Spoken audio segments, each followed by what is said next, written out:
It's really a great pleasure and honor to invite Professor Emilio Martínez-Pañeda to give a lecture in this evening. And this is actually the second one following the one in October, in the evening of October 19th. So, Professor Emilio Martínez-Pañeda is an associate professor at the University of Oxford.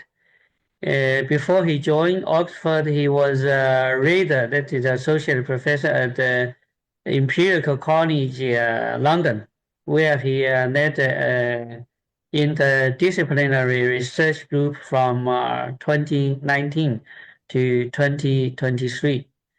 And then before that, he was 1851 research fellow at the University of Cambridge.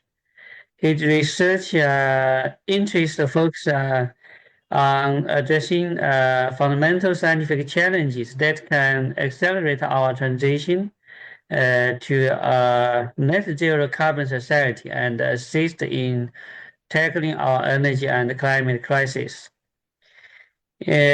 Professor Emilio Martínez-Pañeda has been the PI of several projects, and his work has been recognized through multiple awards, including the 2021 UK Young Engineer of the Year by Royal Academy of Engineering, and the 2022 Imperial College President's Medal for Excellence in Research, and the 2024 International Association Computational Mechanics John Agris Award. So the title today is Structural Integrity in Aggressive Environments, Corrosion and Hydrogen Embrittlement. Now let's welcome Professor Emilio Martínez-Pañeda. It's your time. Welcome. Thank you very much. Yes, you're very kind, and thank you all for being here on my second lecture to Tongji students, researchers, and academics. The first lecture was in October, more focused on facial fracture methods. Today I want to talk about what happens when our materials, when our structures, when our infrastructure is exposed to an aggressive environment. And in particular, two environmental degradation problems that we're all very familiar with: corrosion and hydrogen embrittlement. So I guess the motivation is clear. I think we have gained a relatively good understanding of how materials and structures behave on their own in the absence of an aggressive environment. But the moment an aggressive environment comes into the picture, then things become much more complicated. Then we no longer have a structural mechanics problem or a material science problem.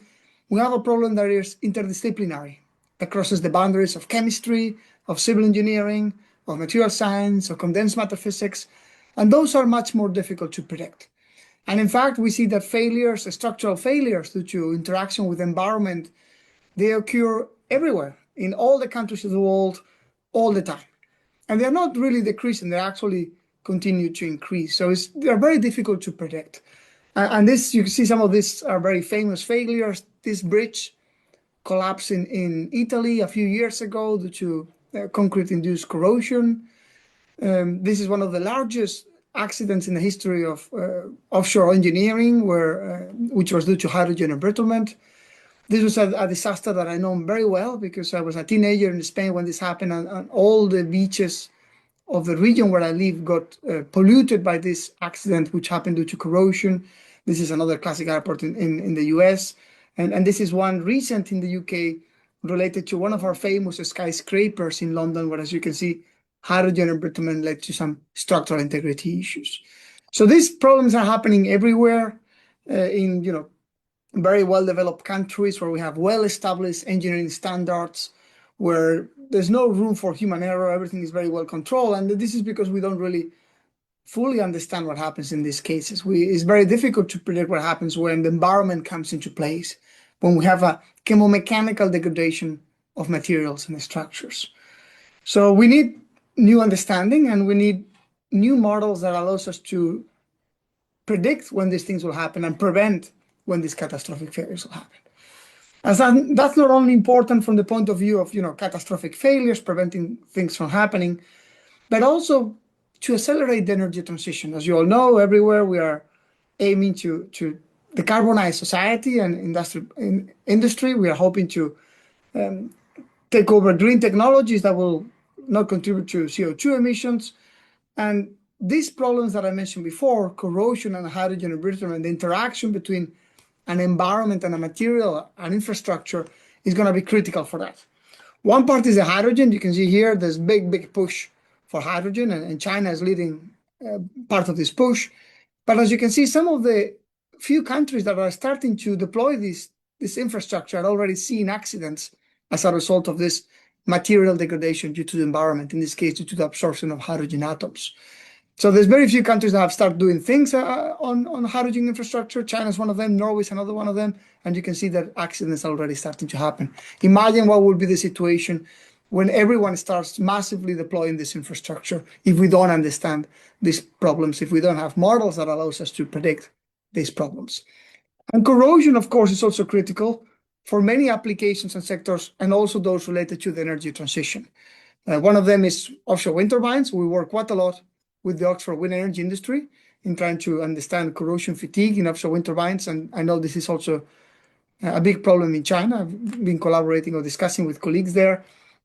But also nuclear, for example. You see this newspaper article in the New York Times. This is for 2 winters ago, when Russia invaded Ukraine and Europe could not anymore use the Russian gas for heating their homes. So Europe was desperate to get any source of power they could grab their hands on. And at that critical time, France had to close half of the nuclear reactors because of some corrosion cracks that appear in some of those nuclear reactors. So they weren't able to understand where these corrosion cracks were coming from, how fast they will propagate, when they will lead to structural integrity problems. And therefore, they had to take this preventive measure of closing half of the nuclear reactors at the time of most need. So this shows, even in a sector like nuclear, where research and development are cutting edge, we see that our lack of understanding has very important consequences. But I'm optimistic. I believe that now we have an opportunity in front of us to finally gain this physical insight and to develop a mechanistic class of models that would allow us to predict when these things are going to happen, and therefore map safe regimes of operation and quickly assess solutions for these type of problems. And the reason why I'm optimistic is twofold. One is the fact that we can now solve couple physical problems almost by brute force, like they happen in reality, right? A lot of these problems, the challenge comes from the fact that we look at these problems from one discipline only, right? As civil engineers, we look at them from the civil engineering perspective. Chemists look at them with a chemist perspective. What I think we need is to take a look in a more holistic approach, in a more interdisciplinary approach. The underlying problems are strongly coupled, and they are span multiple disciplines. For example, if you think of a general case of stress corrosion cracking, you basically have a metal, the gray part, that is subjected to some mechanical load that may contain some sort of defect, could be a pit, could be a crack. That metal is exposed to an aggressive environment. It could be seawater, for example, an aqueous electrolyte. In that aqueous electrolyte, there's many ionic species that are moving around. There's also, due to fluid flow, due to electromigration, due to diffusion. Then we have an interface between this aggressive environment and the metal. Chemical reactions are happening at that interface. We have, for example, corrosion, metallic atoms, being detached from the metal and going away, which changes the morphology of the defect. We also have hydrogen absorption, for example, that hydrogen atoms that go and travel through the crystal lattice and accumulate in the areas of high hydrostatic stress. So there's many things happening, and that's what makes it, and all is strongly coupled, and that's what makes it complicated. But I think the good news is that we know what are the differential equations that describe each of these phenomena. So we can finally resolve those equations, because computers are also big enough, right? So not only we know what are the equations, and we have algorithms, coupled multiphysical algorithms to solve those equations, but also computers are getting big enough such that we can solve these things without making any big assumptions, just delivering predictions based on well-established physical PDEs that rely on well-established physical constants, right? If you look at, I don't know, Nernst Planck equation here, you see that the predictions rely on diffusivity, diffusion constant, Faraday's constant, temperature, gas constant. These are all physical quantities that we know very well. They have a clear, well-established physical meaning. They're not fitting parameters. And we can measure them independently in the lab through dedicated experiments. So this is the goal. So finally, we need to think carefully about the couplings between the different PDEs, but we finally, have the tools, either multiphysics modelings and large computer power, to solve these physical processes, these underlying electrochemomechanical physical processes directly, explicitly, as they happen in reality. So that's one part of the picture. That's why I'm optimistic. The other reason why I'm optimistic is, or the other reason why this is challenging, is that this interface here, this defect, is not stationary. Whether it's a pit or a crack, this is going to evolve in time. And that evolution of those pits and cracks, that's a challenge. You need to be able to predict how those things evolve. And that's a challenge computationally because, of course, we have moving interfaces. You need to come up with ad hoc criteria to determine what that crack branches, coalescence with another crack, changes its morphology. But here, the good news is that we have a new technology, this phase field modeling technologies that I discussed on my previous talk, that allows us to very easily track evolving interfaces. Just to remind you, in case some of you were not in my first talk, so the idea of phase field is very simple. Whenever we have an interface, so between the blue phase and the red phase, instead of treating that interface as sharp and discontinuous, which brings a lot of computational problems, we smear that interface over a finite domain and use an auxiliary variable, the phase field, to describe where the interface lies. And that has multiple computational advantages, but mainly is that we are defining the interface equation in the entire domain, so we don't need any special treatments. We naturally can handle topological charges such as divisions or merging of interfaces. And again, very suitable to what I'm about to talk about, the interface equation can be combined with equations describing other physical phenomena. So all those equations that I showed you before, you can combine them with phase field, and therefore you know where are your domains. Your domain might be evolving, and how it evolves relies on all these equations, but you can easily combine that with phase field and determine what is your interface and how is it evolving. And yeah, phase field has been, I think, a blessing for many areas of science and engineering. It all started in macrostructural evolution. It's now become by far the most widely used technique for fracture mechanics. And as I will discuss at length today, we have also realized that one could use this to simulate corrosion. Well, it's not only our group, of course, or the people in the world. There's one in Hong Kong has been very active, and one in Ohio State in the US as well. But yeah, the idea is that you can use phase field to describe the evolution of the corrosion front. So your phase becomes the aqueous electrolyte environment, one phase, the metal who's going to be corroded, the other phase. And in fracture, you have a phase that is the crack, the inside of the crack, and then the undamaged material zones. And today I'm going to discuss both approaches. I'm going to talk about phase field fracture methods, which are used for hydrogen embrittlement, for phase field models for hydrogen embrittlement, and I'm going to talk about phase field corrosion methods, which are used to describe, of course, the evolution of the corrosion front. And I'll talk about one and then the other, but then I will combine them both to propose a general model for stress corrosion cracking, where you may have a corrosion front that evolves like a pit where you're losing atoms, and then that pit transfers into a crack, and you get this kind of pit to crack transition, and possibly with absorption of hydrogen as well. So I'll discuss this one first, then corrosion, and then I'll show how they both be combined. But before I do so, let me show that even though phase field fracture and phase field corrosion have been developed independently as two independent disciplines, in fact, they can be rooted to the same origins. So anytime you want to develop a phase field model, those of you who have heard about phase field in the context of microstructural evolution will be familiar with this. What we have is some sort of definition of a free functional energy functional, which is a function of some sort of free energy density, free bulk energy density, which could be any bulk energy density that you care about, and then that interface energy. And then what you do is you say, okay, I have two phases now, so I care about the energy density in one phase and in the other, and then I'm going to interpolate using the phase field variable phi between one phase or the other, and then I add some interfacial terms for the double well potential and the energy that you have on the interface. And then the way you build your strong form equation is you assume that the Allen-Callen equilibrium, where you take this derivative of the stationary of this functional, and you end up with something like this, basically. This is the equation, the standard way of constructing these phase models. And in the case that I showed you before, then in corrosion, what we have is two phases, the metal that is going to corrode, and the aqueous electrolyte, the seawater, there the bulk energy that we care about in the simplest corrosion model that we can think of is the chemical free energy density. So we have basically two phases, the solid phase, the metal, and the second phase, the liquid phase, the metal, and we care about this bulk energy in these two phases. And then in the fracture problems, the bulk energy that I'm interested in, what drives fracture, is the strain energy density. The energy stored in the material.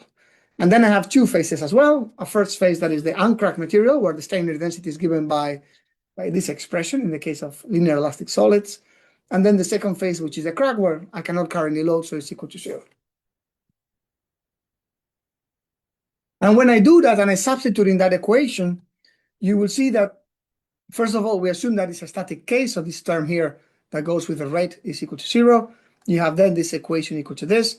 You substitute your strain energy density, your definition of the bulk energy in phase 1, and the other one is equal to 0. And then you take this double well potential to be a function of the length scale and the fracture energy, and then you end up with something like this. And this is the strong form of the physical equation. Those of you working in this area, you may recognize better this form, which is the one used for the conventional 82 facial fracture model. There are many other facial fracture models, such as, for example, the facial inclusive zone model. But this is the classic form, and you will see that everything comes from the same origins as those facial macrostructural evolution models, or those models for facial corrosion. Okay, so now that I provide you the context, let me get into the details. First, I'm going to start with hydrogen. Hydrogen embrittlement has always been a problem, but it's becoming an increasing problem due to the role that it's going to play in decarbonizing in many applications and sectors. We're still deciding how much of our industry is going to be decarbonized with hydrogen, but we know that there are several applications that are very, very difficult to decarbonize, where hydrogen is basically the only solution. Some of those is aviation, for example, steel making, petrochemical industries, shipping.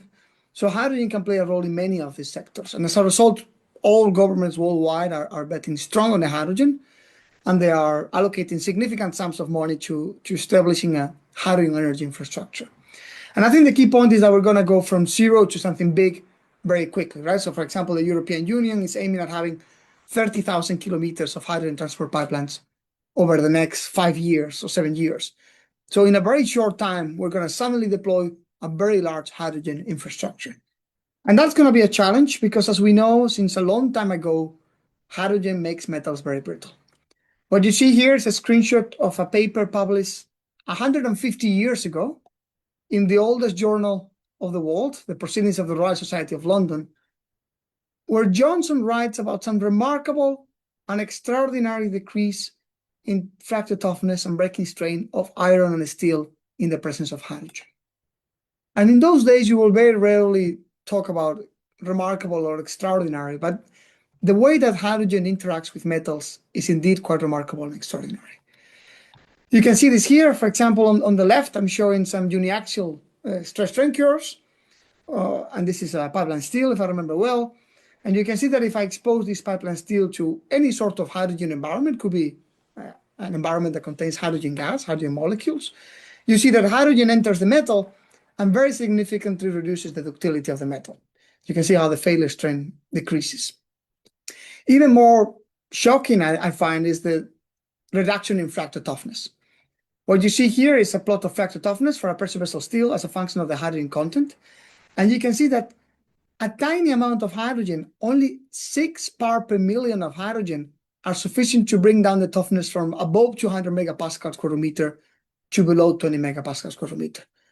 An order of magnitude change. 6 parts per million brings us from a very ductile metal to a very brittle material, almost as brittle as an engineering ceramic.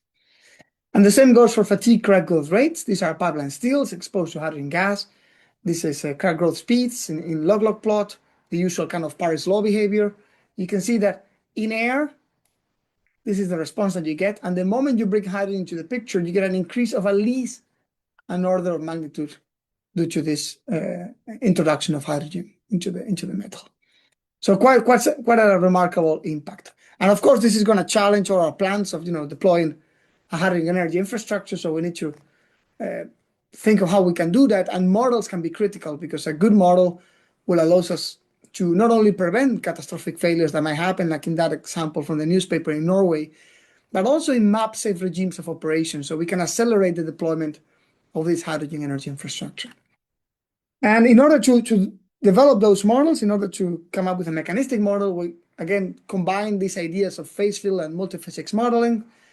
And the one thing that I'll say is that we want to be able to be predictive. So in order to do that, what we want is to maximize the physics and minimize assumption and parameters. We want to resolve the physical processes involved in these hydrogen embrittlement processes the best we can.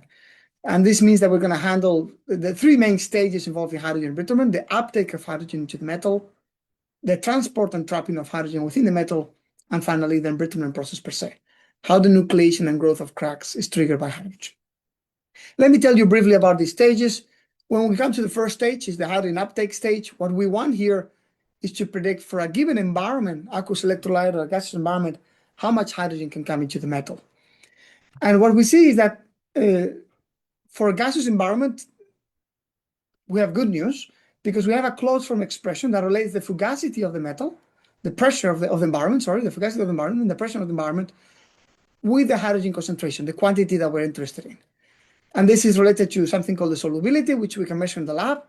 Particularly, we measure this quantity here, that is the stress for solubility. And then the important part is that we have a term here with an exponential, which relies on the hydrostatic stress. So the coupling with mechanics is quite strong and wants us to be aware of that. But I mean, we can solve, this is the partial modal volume. We know this number very well. We can solve for the hydrostatic stress very easily. For the case of an aqueous electrolyte environment, like corrosion environments, this is much more complicated because not only you need to resolve the surface reactions happening, but also the electrochemistry of the electrolyte. And the electrochemistry of the electrolyte we know is very different in the bulk than inside of the crack. But again, the good news is that we know what are the equations that describe the electrochemistry of the electrolytes, and we know what are the reactions, the hydrogen revolution and absorption reactions that are happening at the metal surface, so we can express this mathematically, and we can solve this in our finite element codes. And the typical boundary value problem that you have is something like this, where you have a metal containing a defect and then an electrolyte. And here are the nodal degrees of freedom. So you can see that the model can be a bit heavy, 10, 15 degrees of freedom, depending on your problem. But now we have computers and algorithms that are large enough to handle these problems. And when you do that, well, you get a result that looks like this one. So here I'm plotting for a given time, for a given material, and for a given applied potential. What is the distribution of the electrolyte? So this is the pH. Here you can see how it dramatically changes from the bulk, what an engineer can measure, to the inside of the defect. And then you can see also what is the absorbed amount of hydrogen. And this is useful not only to predict uptake of hydrogen in these aqueous electrolyte environments, but also to correlate aqueous electrolyte experiments, which are cheap and safe to do, with the gaseous hydrogen conditions, which are a bit more tricky, that we're interested in due to this hydrogen energy storage and transport. Okay, so once you know how much hydrogen is coming into your metal, then the next step is to predict the transport of hydrogen within the metal. And that is driven by an extended version of Fick's law. So what you care about here is the hydrogen concentration, and how it evolves in time is driven by gradients of concentration and by gradients of hydrostatic stress. And again, the coupling with mechanics is quite important. You can see here that the steady state solution of this equation is something like this, where your hydrogen concentration depends on your boundary condition, your initial condition, and the hydrostatic stress inside of an exponential term. So hydrogen does accumulate near cracks and other stress concentrators. But if you solve this equation in finite elements coupled with your mechanical problem, then you can predict the distribution of hydrogen as a function of time and space within your component. You can see here some examples. This is a pipeline with a weld. You can see how the hydrogen from the inside goes and exits the pipeline. Another component with a pressure vessel, and various other examples. But this is only part of the picture. Hydrogen not only travels freely through the crystal lattice, it's also trapped or sequestered at microstructural defects such as grain boundaries, carbides, dislocations. So we want to be able to capture that, and for that we develop more comprehensive multi-trap models such as Oriani or Magnac-Foster. I don't have time to discuss them, but these are based on, we can measure in the lab what is the energy that takes for a hydrogen to be attached to a given microstructural defect, and then we can predict the distribution of hydrogen within the microstructure. And once we know where the hydrogen is within our component and within our microstructure, then we move into modeling the embrittlement. For that, we use phase field fracture. I discussed this on my last talk in October. We like phase field fracture for multiple reasons. One of them is very computationally powerful. We can simulate very complex cracking phenomena such as crack branching, coalescence, initiation of secondary cracks. But the other reason we like it is physically sound because it's based on the thermodynamics of fracture, on the energy balance first proposed by Griffith, who's the father of fracture mechanics, right? So everything is based on thermodynamics. A crack grows whenever the energy stored in the material is big enough to overcome the energy required to create tuner surfaces, the fracture toughness, the critical energy release rate. And one can express this into a variational form, but this is something difficult to solve because we don't know where the crack lies. But if we use the phase field as a marker to tell us where the crack surface is, then we can regularize this functional.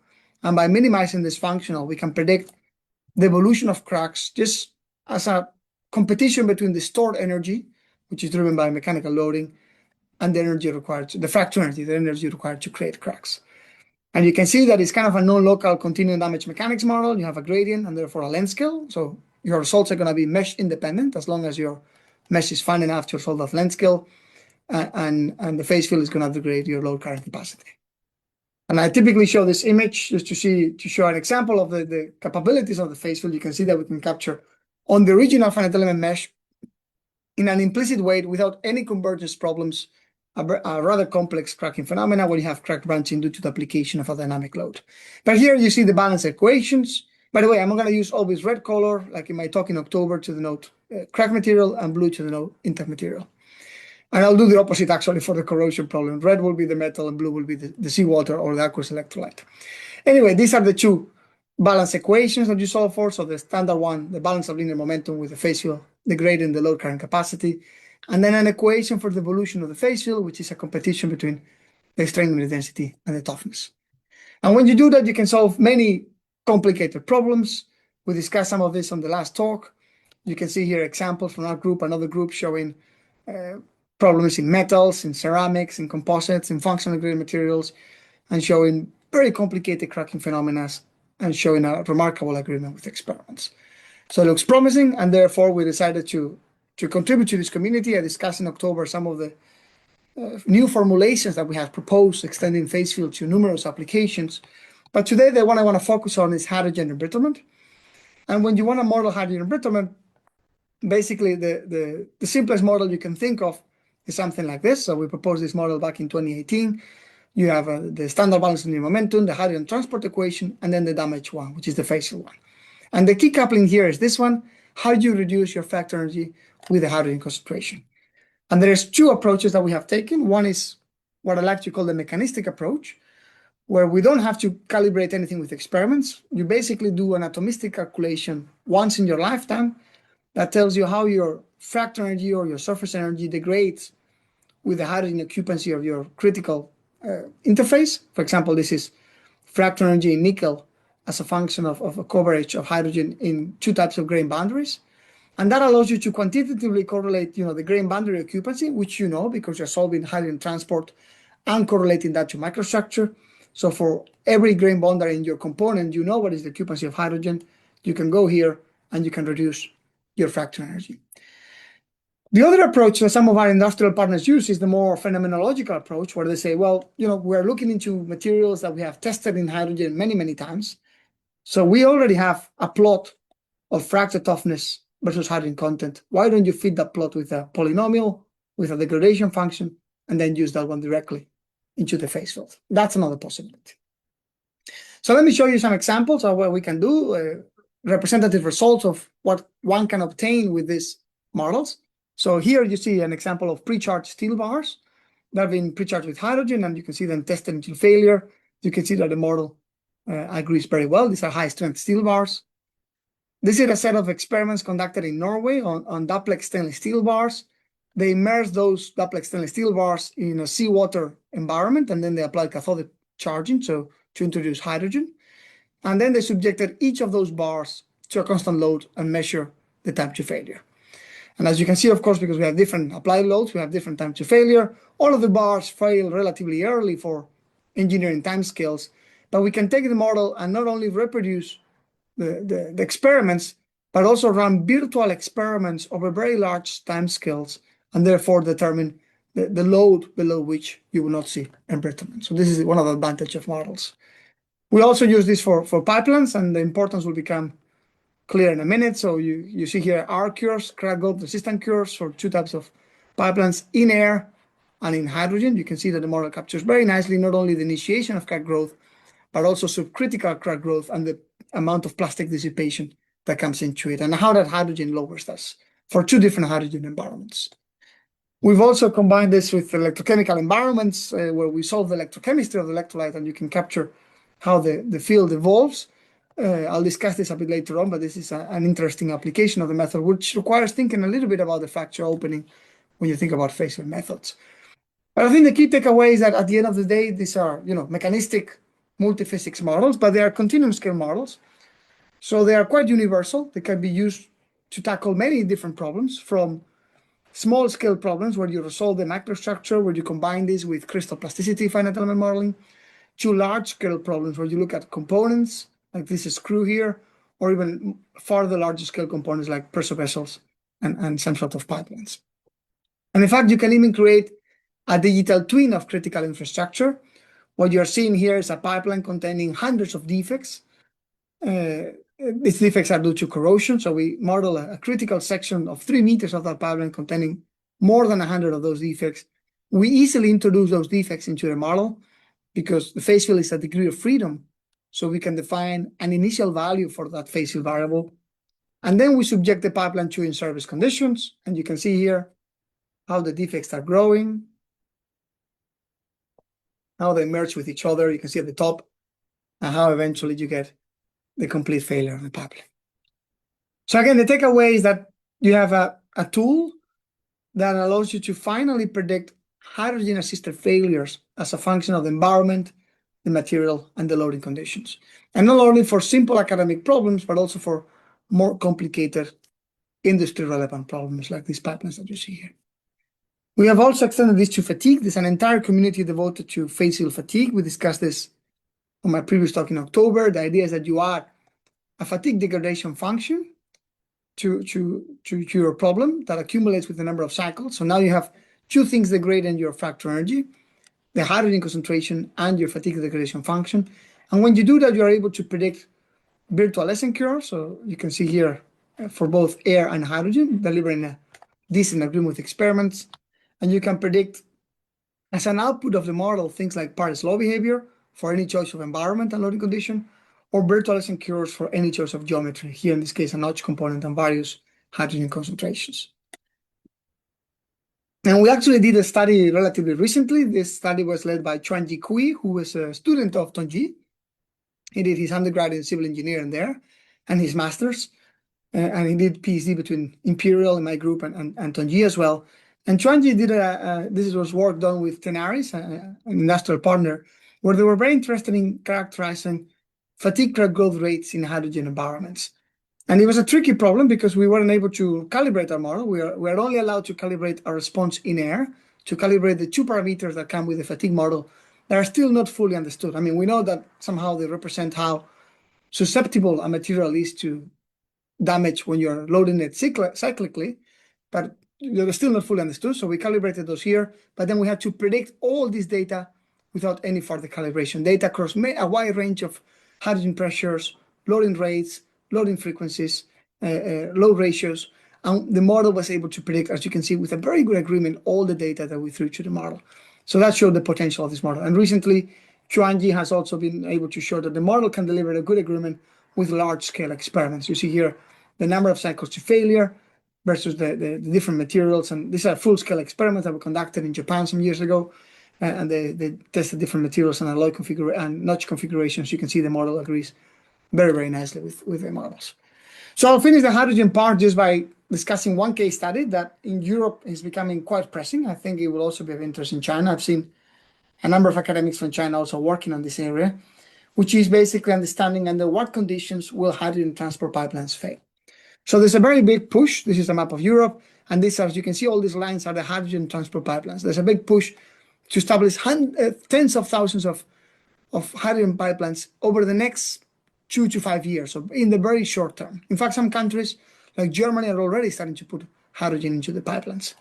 And we all agree that we don't want to build new pipes, if possible. What we want to do is we want to use the existing natural gas pipelines because they're much, much cheaper, 5 to 10 times cheaper than the new construction. However, those pipelines have been there for a long time. And as you can see here, these are experiments done in pipeline steels. They are very susceptible to hydrogen. The toughness degrades by 80% if you introduce hydrogen into them. You can see here the hydrogen pressures. These are very typical hydrogen pressures for hydrogen transport. So the big question is, under what conditions can we safely operate those pipelines? This is the key question. And this is a question that is difficult to answer with experiments because we have a quasi-infinite combination of pipe and well materials and well protocols and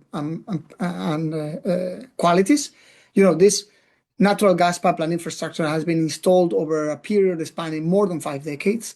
And we also have a quasi-infinite combination of potential conditions that you can use as an engineer. So you can pick any hydrogen purity and pressure that you want. So design conditions and also pre-existing defects. We have plenty of defects in there, and it's up to us what defects we want to consider. The other challenge is that the wells are the weakest link, but they're very difficult to characterize in the lab. They have residual stresses. The critical region, the heat-affected zone is small. We cannot extract samples that are big enough for adequate testing. And even the full-scale experiments are tricky because there's a native oxide layer that can prevent hydrogen uptake over the timescales of the full-scale experiment, but not over the 50 years that we want to operate those pipelines. So we need models. So for that, we develop a modeling framework that combines welding process model with the phase field hydrogen embrittlement model that I showed you before. And this is great because it allows us to capture residual stresses and also the heterogeneous distribution of properties of microstructure that we have in wells, and then run the simulations, the hydrogen embrittlement simulations. So just to show you some representative results, these are some of the well simulations for both seam and girth wells. So this is a thermometallurgical simulation where you simulate the mechanics, the temperature changes, but then also the phase fractions, the variation in phase fractions. You can see here ferrite, perlite, bainite, and austenite. Depending on your cooling rates, you get different phase fractions. And that's quite powerful because if you do so, then you can also determine what is the hardness of each of the points of your weld, and then you can validate that with experiments. And you can see here we did a simulation of a welding process, and we compared then the hardness map that resulted from that welding simulation to that of the experiment using the same legend. And as you can see, we're not too far away, considering how tricky it is to simulate something like welding. And we can also measure residual stresses. It's not easy to measure residual stresses, but some people have done it using, for example, neutron diffraction.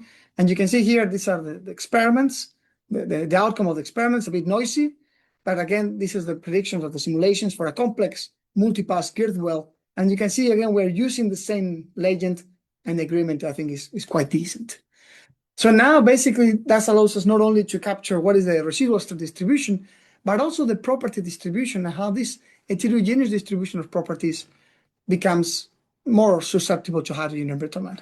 So the presence of these brittle regions in the heat-affected zone in the well, which are the ones that are going to drive the failure of the pipelines, can be naturally captured in these models.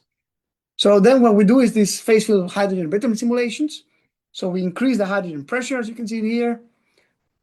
That brings an increase in hydrogen concentration, and the hydrogen diffuses through the pipeline, and then it becomes, is able to exit the pipeline. And at some point, when you reach a critical pressure, you see here, you will see at the bottom, a crack appears, right? A red line appears, that is the crack. So I keep increasing my pressure, and then at some point, bang, the crack appears. So then I can use this model to determine what is the critical pressure at which things will fail. And then I can test anything I'm interested in.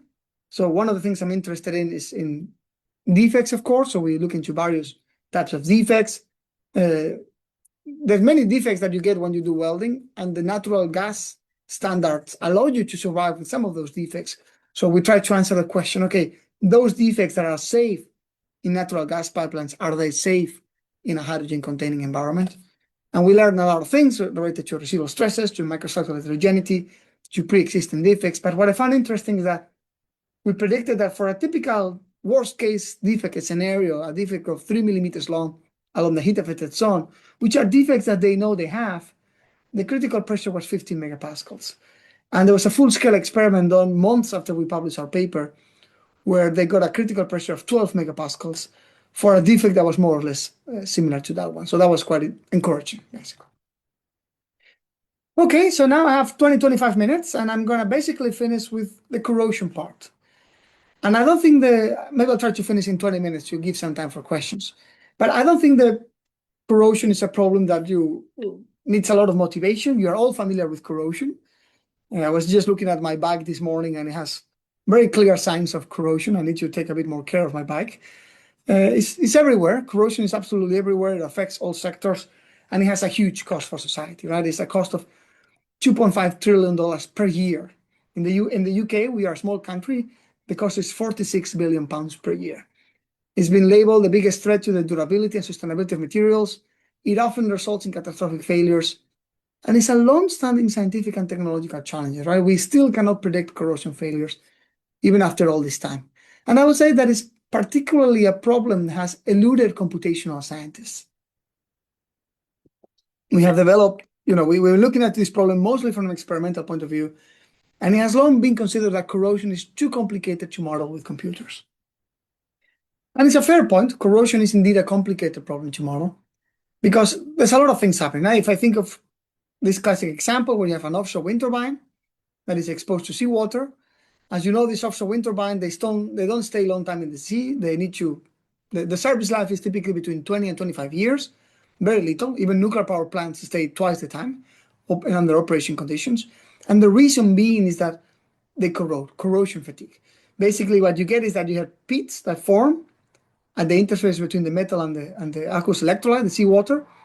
Those pits grow, driven by local chemistry and mechanics. And then eventually you get a pit to crack transition and the propagation of fatigue cracks. So it's a complicated problem because you have this complex morphology to track.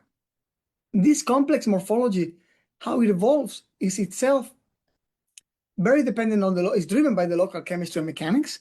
And the local chemistry and mechanics themselves are dependent on the shape of this morphology. You have a sharper pit, your pH is going to be lower, you're going to have higher stresses, your pit is going to grow faster. So everything is very strongly coupled. So it's a difficult problem to tackle, very difficult problem to tackle with computers. People have tried to simulate this with computers. And if you try to do so, the simplest problem you can do is you can think of one where you have a variable that is the normalized concentration of metal ions. So it will be 1 inside of the metal and 0 very far away from the metal in the aqueous electrolyte. And then what you have is two conditions, what we call activation control corrosion, where how this interface, how this pit velocity evolves is given by Faraday's second law. And then the concentration of metal ions at the pit interface will be given by this Rankine-Houellebecq condition.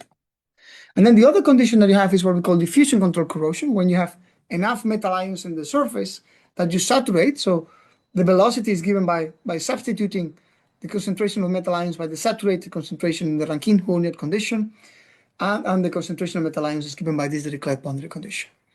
So you can see that it's very, very nasty problem to model. Not only you have an interface that is evolving, where you need to apply some moving chemical boundary conditions, and you need to make decisions on how that interface evolves, but also how the morphology changes, but also you have Robin Dirichlet non-boundary conditions that are changing in time and space. It's basically absolutely crazy to try to model this problem. And people have tried with XFEM, with level sets, but it has been always a very nasty problem. And you never see calculations done in 3D and other in realistic conditions. But here's where I think phase field can bring a change in paradigm. And this phase field, I would say my phase field hydrogen embrittlement models are a bit more mature. It's a discipline that has been there for some years, but phase field corrosion is a relatively new discipline. So I think it's an interesting discipline for young academics, young researchers to work on, because it's a discipline that is starting, but that is growing very, very fast. And I'm seeing a revolution here similar to what I've seen in phase field fracture. So I think this is the right time to join this wave before it becomes so big that everyone is working on it. I can see that it's growing already quite fast. And the idea is simple. So again, we use the same idea of phase field to describe the interface. In this case, the interface is not crack and uncracked material. It's aqueous electrolyte and corroding metal. And as I say, I was invited to after this phase field modeling conference that took place in China in 2024. I was invited to write a review paper where I basically overview the development of phase field corrosion and explain the basics. So if anyone is interested, this will be a good place to look at, and you will see that there's a lot of groups now doing excellent work on this front. But yeah, the idea is that one, you use the phase field to describe the corrosion front, so basically the material dissolution process. And in the simplest model that you can think of, you basically have two variables to solve. That normalized concentration of metal ions, so basically this kind of long-range interactions, the transport of metal ions, and the short-range interactions, so the material dissolution, the detachment of metallic ions due to corrosion. This is what we simulate with this phase field model that describes the metal electrolyte interface. And the one thing that I want you to notice is that these two equations are basically governed by this diffusion coefficient, which we know, we can easily measure, and this mobility coefficient, which is proportional under conditions of activation control corrosion to the corrosion current density. So there's a way that we can physically link our experiments with these models. And let me show you in a very simple 1D example what we do. And again, let me emphasize here that this, what I think is very pioneering work in phase field corrosion, we are the first to properly couple this with mechanics and include things like film rupture and repassivation and other phenomena I'll discuss in a minute. This work was done in a collaboration between my group and Tongji University. So this was the very first paper of Tongji Kui when he was visiting Imperial with Professor Ma at Tongji. So this, this paper is now cited more than 100 times, I think maybe more than 200 times. It's become quite a classic in this community, but again, it was work done resulting from my collaboration with Tongji University. So I wanted to emphasize this today because of such a nice experience that happened. But basically what you see here is kind of a 1D problem because you have a metal that is corroding, that is protected by an epoxy. So you have a sort of 1D corrosion. And this is what you see here, right? You see the corroding front evolving, the metal corroding due to the evolution of the corrosion front. And here you see the concentration of those metal ions. And what this model shows is that, first of all, for this very simple problem that is almost 1D, there's analytical solutions for the case of activation control corrosion. So we can compare and we can show that the model indeed captures those analytical solutions. But we can also show that the model is able to naturally capture the transition from activation control corrosion to diffusion control corrosion. So here you see that this is the peak depth versus time. You can see that when the corrosion current density is low, we have this linear behavior typical of activation control corrosion. But when we start increasing the corrosion potential, then we start seeing this parabolic behavior typical of diffusion control corrosion. And in this regime of diffusion control corrosion, we know that there's a sensitivity to the diffusion coefficient that the model can capture. So I don't need to make any choices like I had to do with the previous model. So now I have activation control corrosion, now I have diffusion control corrosion. The model tells me when I switch from one to the other. But of course, 1D problems are not that tricky. We don't need phase field to model 1D problems. In reality, corrosion is much more complicated than 1D problems. Uniform corrosion is relatively well understood. The problem is that our structures, our infrastructure is failing due to localized corrosion, due to pitting, due to stress corrosion cracking. But the framework can do that, right? This is the potential of these phase field methods. No matter how complex, from a computational perspective, your problem is, we can capture that. You can see some examples here from our group. You can see, for example, corrosion across secondary phases. So these are unsoluble phases. You can see how the corrosion front evolves around them. You can see here the interaction of multiple pits, which is a natural outcome of corrosion. You can see here intergranular corrosion in 2D and 3D. And by the way, these are 3D calculations that show, provide some insight into a problem that we didn't understand before related to how pits interact, and that has been recently observed in X-ray tomography. So this is part of the picture. I'm excited, I'm optimistic because these phase field models can handle very complex corrosion. All the complexity of corrosion can be captured with these phase field models. The other aspect that I'm excited about is that when I said before, corrosion is typically deemed to be a problem too complicated to be simulated with computers. I think the people saying those things, they are right to a certain extent. I think corrosion is a too complicated model because not only you have this interface evolving, but this interface evolving depends on electrochemistry, on microstructural isotropy, on mechanics, on hydrogen, on corrosive product formation. But all of those features can be incorporated into a model. You can capture the role of electrochemistry, microstructure, mechanics, corrosion product formation, hydrogen, all of it can be incorporated. This is a very universal finite element continuum mechanics type of framework where everything that you're doing so far can be easily incorporated. So let me tell you how we incorporated some of these features. The first one was looking into the role of mechanics. Mechanics plays two main roles in interplaying with corrosion. One is that mechanics accelerates corrosion kinetics. You see here the corrosion current density, and you can see here that it depends on mechanical fields such as the hydrostatic stress and the plastic strain fields.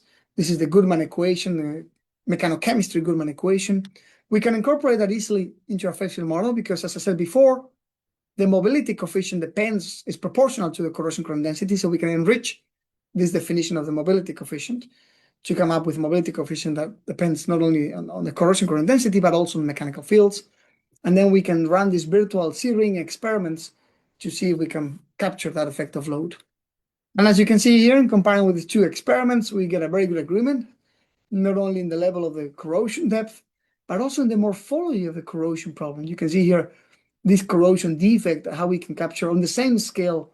We can obtain a relatively good agreement in that sense. The other aspect, or the other way in which mechanics impacts corrosion, is through what we call the film rupture dissolution repassivation mechanism. So whenever we have corrosion problems, what we do is we use corrosion-resistant alloys, such as stainless steel. And when you do stainless steel, what you have is a chromium, and chromium generates a passivation layer that prevents further corrosion. But mechanics triggers a localized rupture of this passivation layer, which then triggers pitting and localized corrosion, and then failures, of course.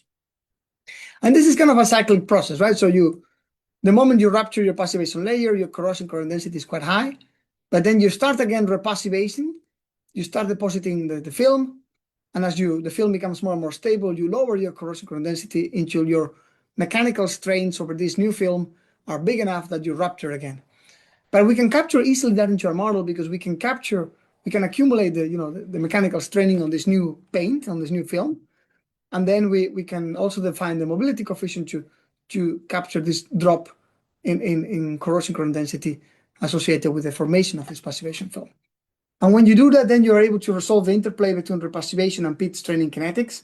So you're able to go you're able to understand this interplay, and basically you're able to go from the pit to a crack to resolve this pit to crack transition that the community has been trying to predict for decades. The macrostructure is also important, not only in terms of mechanical anisotropy that comes through the macrostructure, but also due to the fact that corrosion rates are sensitive to the crystallographic anisotropy. And we can incorporate that by defining a grain orientation-dependent corrosion potential. And when you do that through this enriched definition of the mobility coefficient that captures sort of Butler-Borman kinetics, then you're able to simulate the role of microstructure. And we use that to understand, first of all, when does microstructure matter? So we can create plots like this one, where you see here the grain size versus the wear potential. We can determine under what regimes a simpler isotropic model can do the job versus a more sophisticated model is needed. We also use it to learn that corrosion potential anisotropy dominates over mechanical anisotropy and over grain size effects, and also to understand why 3D printed metals are more susceptible to corrosion due to the particularities of their microstructure.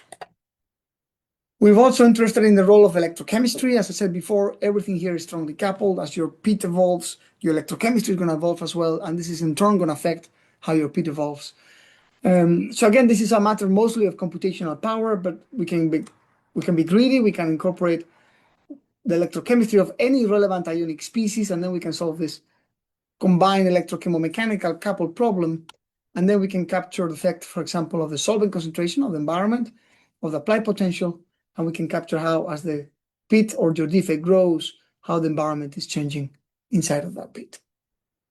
And as I say at this point, that we have developed a new technique that is called lamp integration that very significantly accelerates all these electrochemical calculations. It can be very useful for batteries, for corrosion.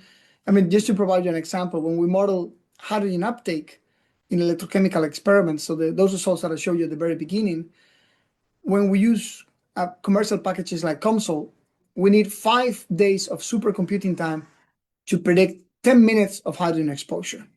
With our simple MATLAB code using lamp integration, we can get 50 years of hydrogen exposure time with 5 days of supercomputing time. So we go from 10 minutes, which is only relevant to very short academic experiments, to 50 years of exposure time. So the difference is quite significant. This lamp integration scheme works very, very nicely. Another interesting application of corrosion that I very much like is what we call biocorrosion, the degradation of magnesium in body fluid. So if you break your leg tomorrow, then you'll probably put an implant. That implant is typically made of titanium, and that's a problem because, well, you have titanium in your body for all your life. But it's also particularly a problem for kids because you need to do a new surgery to remove the implant once the bone has healed and there's time is growing basically. So ideally, what the biomedical community is looking for is implants that are biodegradable. So this is, for example, the case of magnesium. Magnesium is biocompatible and biodegradable. So you want basically to find one of these materials that as your bone or your tissue heals, they degrade progressively, such that at the end, when you don't need any more the implant has disappeared into your body.